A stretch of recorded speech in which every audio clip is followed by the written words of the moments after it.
ketika kitab ini saya tempel di pantat, ya, dalam sebulan saya akan mati. Kita tes ya, dalam 1 bulan.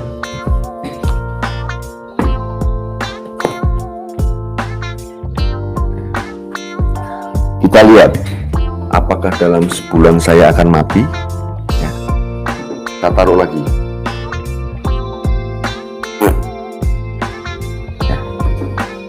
Kita lihat nanti apakah Agustan akan mati ketika Alkitab ditaruh di pantat. Hai Peace of Christ lovers, welcome back to our channel. Kembali bersama saya Pastor Sarah, hanya di The Real Pastor Sarah and the Prophecies, Pastor Sarah Reaction Channel, Sarah FM. Kata hari ini, Christ is my Lord God. Ada 2 hal yang mau saya sampaikan hari ini, saudara, tentang topik ini, ya, mengenai Agustan, yang mana saudara sudah tahu pastinya apa yang membuat dia viral. Sebenarnya bukan tentang hal ini saja yang membuat dia viral. Beberapa kali, ya, sebenarnya dia menyampaikan hal-hal yang tidak perlu dia sampaikan, yang benar-benar jelas-jelas penghinaan, penistaan, ya, bukan saja kepada agama Kristen, bukan saja kepada iman Kristen, bukan saja kepada Injil kita, bukan saja terhadap Alkitab, tetapi terang-terangan kepada Tuhan kita, ya, yang kita sembah, yaitu Tuhan Yesus Kristus. Tetapi saudara harus pahami ini, ya. Yang pertama, 2 hal yang mau saya sampaikan. Yang pertama adalah ketika pada saat itu di live streamingnya Pastor Paul Zhang, ya, waktu membahas tentang Agustan di sana, dan saya ada di room itu, ya, Paul Zhang mengatakan bahwa alasan Agustan itu melakukan hal demikian, yaitu mengentuti, ya, Alkitab, menaruh Alkitab di pantatnya, dan berkali-kali, ya, saudara, dan terakhir itu dengan mengentutinya, ya. Alasannya itu waktu itu Paul Zhang mengatakan bahwa karena dia ditantang oleh orang-orang Muslim di sana untuk melakukan itu demi, ya, donasi, karena dia pada saat itu sakit dan dia butuh dana untuk operasi. Saya katakan itu tidak benar, ya, saudara. Saya katakan itu salah, bukan demikian yang menjadi alasannya. Tetapi, ya, pada saat saya bertemu dengan Julius Setiadi di hari Minggu tanggal 15 Januari 2023 kemarin ini, saudara, hari Minggu, ya, dan juga ada juga video yang saya dengar, ya, pada saat si Agustan dikunjungi oleh salah satu ustadznya mereka, dan dikatakan bahwa alasan dia melakukan itu karena panas hati terhadap Tan Paragi, yang berkata dalam videonya, ya, bilang kalau dia menantang SWT untuk mengazab dia, ya, kalau memang betul dia ada dan berkuasa. Kalau tidak, ya memang dia tidak berkuasa. Nah, jadi itulah yang menjadi alasan si Agustan untuk melakukan demikian. Makanya dia menantang Yesus mengazab dia dengan mengentuti Alkitab itu, saudara. Ya, itulah alasan yang sebenarnya. Dan kedua yang mau saya katakan, ya, tentang ketika dia didatangi oleh salah satu ustadz itu, di mana dalam video itu, ya, ditunjukkan bahwa si ustadz itu mengambil Alkitab yang ditunjukkan oleh si Agustan. Ini saudara harus tahu, ya, ini jelas-jelas propaganda, dan ini settingan, ya, saudara. Ini penipuan, ya. Coba kalian pikir, ya, kenapa itu tiba-tiba tidak ada cover, dan kenapa si ustadz itu ingin menunjukkan sesuatu. Dia ingin menunjukkan bahwa memang itu settingan mereka, Alkitab itu tidak ada, dan itu hanya cover. Jadi kalau saya melihat ini, ya, saudara, ini tidak ada bedanya dengan Sambodat menghilangkan bukti, ya, menghilangkan alat bukti yang menjadi alasan kenapa dia tersangka dan dia menjadi tersangka, gitu loh, saudara. Ya, sangat luar biasa. Ini jelas propaganda kalau saudara bisa melihat ini semua. Ya, ini 2 hal yang mau saya sampaikan, ya, saudara. Jadi itu hanya propaganda. Mereka menghilangkan alat bukti yang menjadi alasan mereka untuk bisa menjerat dia masuk pasal pidana, ya, saudara, yang jelas-jelas memang pidana, ya. Itulah yang mereka lakukan, saudara, karena dalam video itu juga dikatakan bahwa dia sudah mau dijemput oleh Polda, ya. Jadi untuk mengamankan semuanya, biar seakan-akan yang dia lakukan itu cuman karena emosional dan tidak benar-benar Alkitab, maka otomatis dia bebas, saudara. Oke, paham, ya, sampai di sini? Jadi saudara, kalau saudara sudah paham di sini ya, jangan biarkan dirimu dibodohi, ya, dimanipulasi, karena memang kerjaan mereka memang begitu.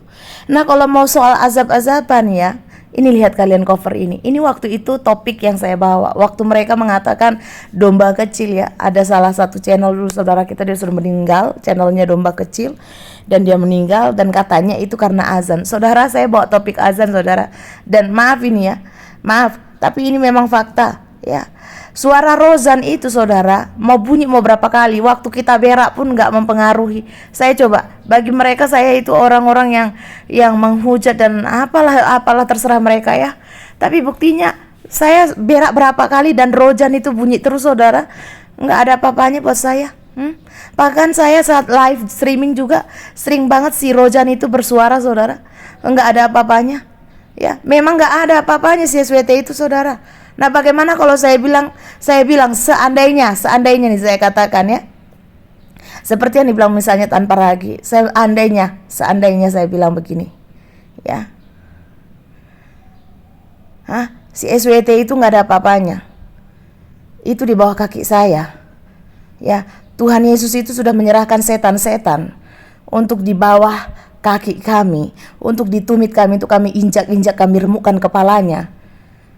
Ya, Tuhan Yesus meletakkan para setan di bawah tumit kami untuk kami injak-injak dan kami remukkan kepalanya. Maka kalau misalnya saya katakan gitu, dia tidak ada apa-apanya, kau mau apa?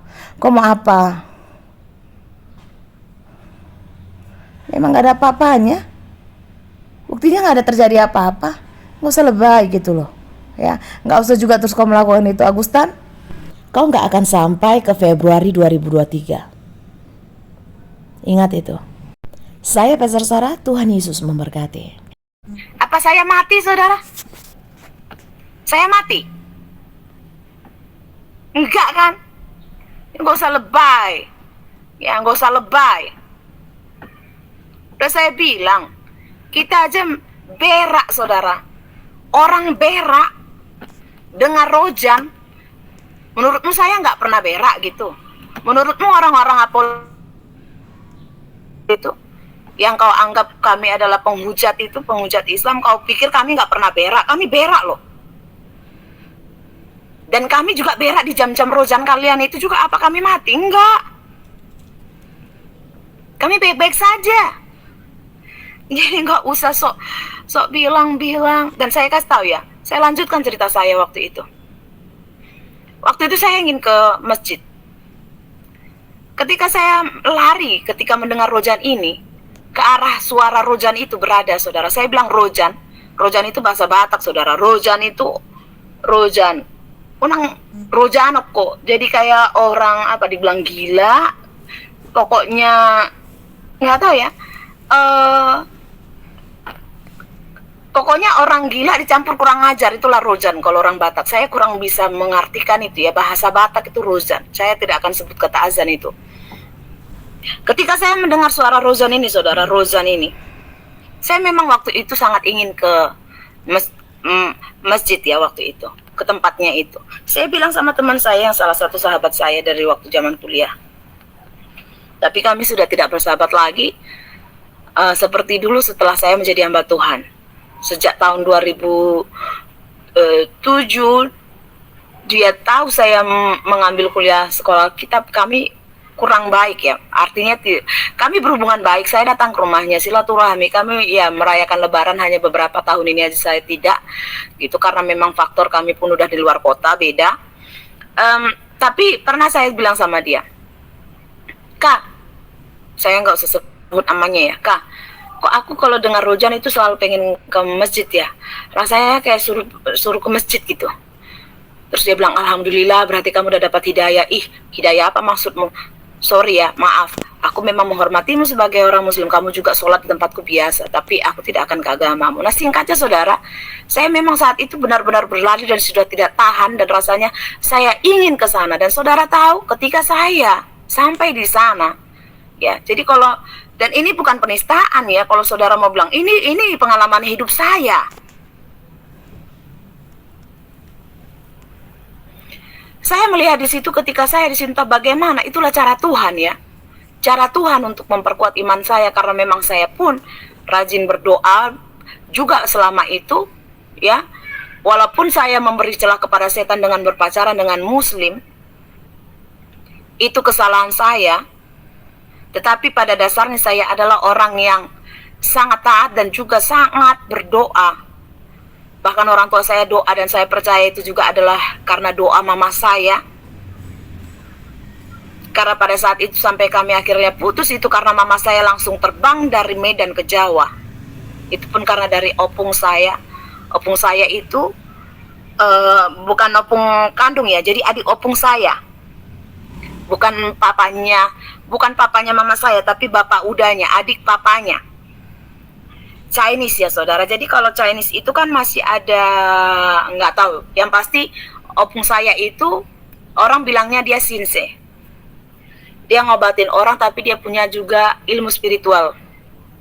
Lalu dia bilang, kamu harus ke sana karena anakku sedang diganggu sama seorang muslim yang begini begitu. Karena opung saya sangat sayang sama saya, dekat dengan saya, dari semua yang cucunya, nggak tahu, perhatian dia lebih ke saya ya. Dan walaupun kami selalu berdebat soal agama, karena saya bilang dia agamanya entah apa, karena semuanya dia punya. Ada salib Yesus, ada patung Yesus, ada Maria, ada juga agama-agama yang lain, tahu juga dia ada. Lalu tasbih muslim, tasbih Islam juga dia punya, semuanya dia punya. Dari ada satu tempat yang dia khusus untuk berdoa, semua dewa-dewa, dewa-dewi semua dia punya. Jadi saya pernah berbantah-bantahan sama opung saya, tapi opung saya tetaplah opung saya dan dia sayang sama saya. Dia suruh mama saya langsung terbang pada saat itu. Dulu belum ada yang namanya langsung, jadi harus transit di Jakarta, dan itu pun nyambungnya dengan kereta. Dan dia tiba di tempat saya subuh di depan pintu. Saya kaget, ternyata adik saya yang mengadukan, karena adik saya kan angkatan tahun 2004 ya saudara. Saya gitu mau lulus, mau selesai, lagi tugas akhir, adik saya mulai baru mahasiswa baru. Nah, dia yang mengabarkan kepada mama saya mungkin juga bahwa saya dekat dengan orang muslim gitu. Dan adik saya sama saya selalu ribut ketika pacar saya ini datang ya. Nah, singkatnya saudara, sebelum mama saya datang itu, ya itulah doa itu. Saya ke sana dan saya kaget. Kalau saudara yang melihat kayak ada model kubah itu ya di sana, itu berdiri satu setan saudara, iblis, Lucifer. Saya kenal banget sosoknya karena saya pernah ketemu dia sekali.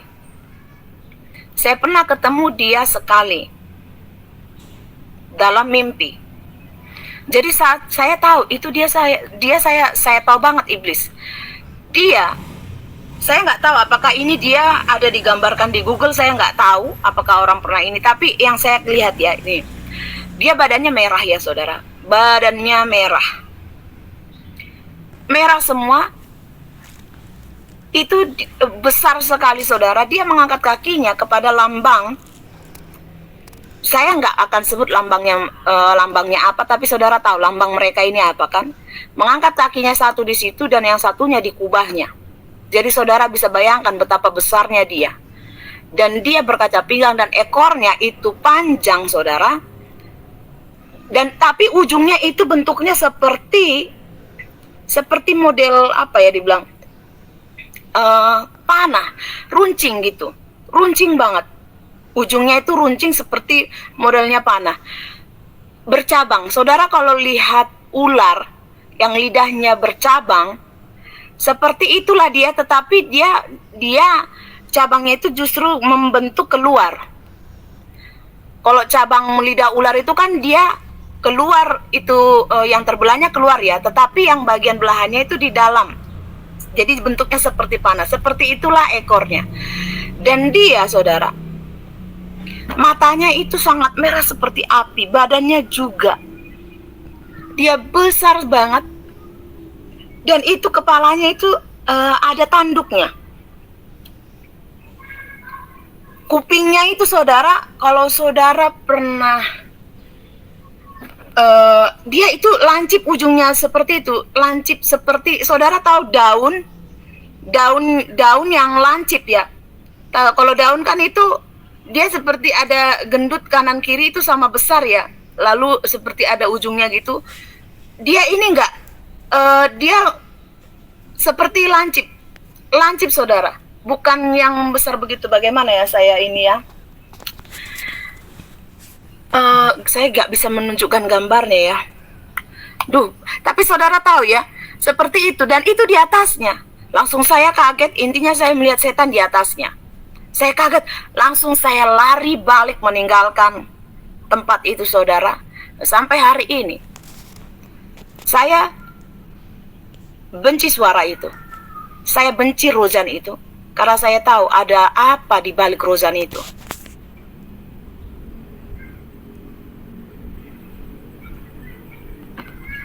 Terus terang. Jadi kalau ada suara rozan bilang si ini nih apa dibilang doa-doa sholatnya itu, saya bilang apa? Tidak ada Tuhan selain Allah.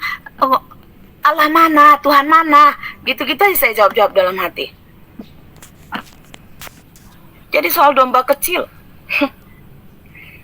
Memang waktunya dia sudah mati ya mati. Gak ada hubungannya dengan rozan. Walau kau mau framing ya. Walaupun sebenarnya ya, ketika saya mendengarkan penjelasan tentang aplikasi, saya juga ada kesal sedikit. Kenapa harus pakai aplikasi itu? Karena saya pun pakai aplikasi Al-Quran di handphone saya. Memang di laptop tidak ada karena saya tidak tahu. Kan saya bilang ya, saya gaptek saudara. Tapi seorang gaptek yang mau terus belajar untuk menunjukkan kepada saudara seperti apa ketika saya mengajar. Nah, ini kalau di dalam apa saya ini, saya nggak bisa tampilkan di sini. Bagaimana ya saya menampilkan? Oke, coba saya bisa nggak ya kalau saya tampilkan di sini? Kalau di Zoom bisa. Oh, dia kalau harus saya buka dari handphone ya. Oh, sebentar saudara. Oke, saya buka. Saya buka di sini aja ya. Saya buka juga dari handphone saya biar saudara tahu ya.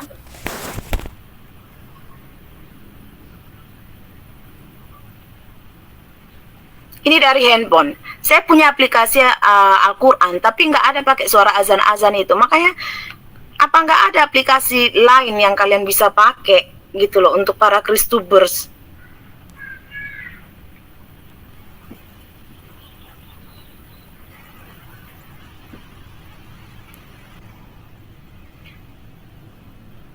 Ini ya, coba saya tampilkan. Sebentar. Sebentar. Sorry.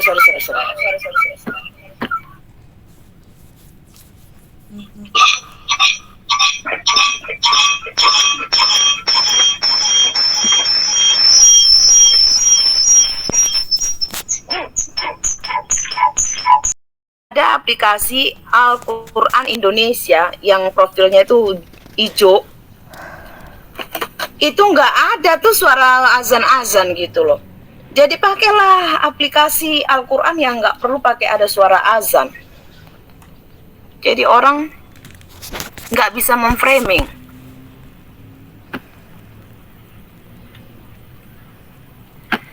Ya saudara, seperti itu. Oke, nggak ada hubungannya ya tentang pembahasan si tolol itu, memang idiot. Kepo banget, kelihatan dia laki-laki, mungkin dia pakai rok dia. Nah, apa hebatnya azan sampai membunuh domba kecil? Ya nggak ada hebatnya. Rojan itu nggak sehebat itu.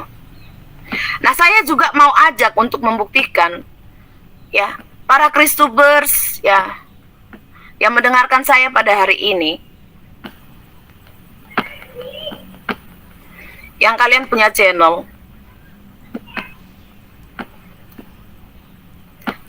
apologet yang dianggap menista Islam. Cobalah saudara, saya ajak saudara, pasanglah azan ketika saudara lagi berak. Pasanglah rozan ketika saudara lagi berak, saudara.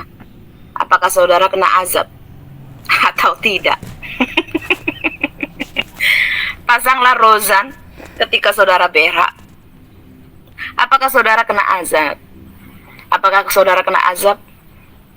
Dan saat saudara live streaming, kompak kita semua, pasanglah azan. Saat saudara live streaming, apakah kita kena azab? Adakah ada yang mati dari kita? Rozan tidak sehebat itu, saudara. Karena ketika Rozan pun bersuara, sekalipun dia berteriak sangat kencangnya, saudara, saat Anda berak pun saudara baik-baik saja. Oke saudara, itu saja yang mau saya sampaikan. Saya berdoa supaya saudara yang haus dan lapar akan kebenaran, semakin Tuhan singkapkan kebenaran, karena Kristus adalah kebenaran. Biar dia menyatakan dirinya secara pribadi kepada setiap kita, dan saudara dimerdekakan, karena kebenaran itu akan memerdekakan setiap kita. Dan supaya kita dijauhkan dari segala ajaran setan-setan, supaya saudara tetap kuat dalam iman yang benar, yaitu iman kepada Kristus Yesus. Dalam nama Tuhan Yesus, amin.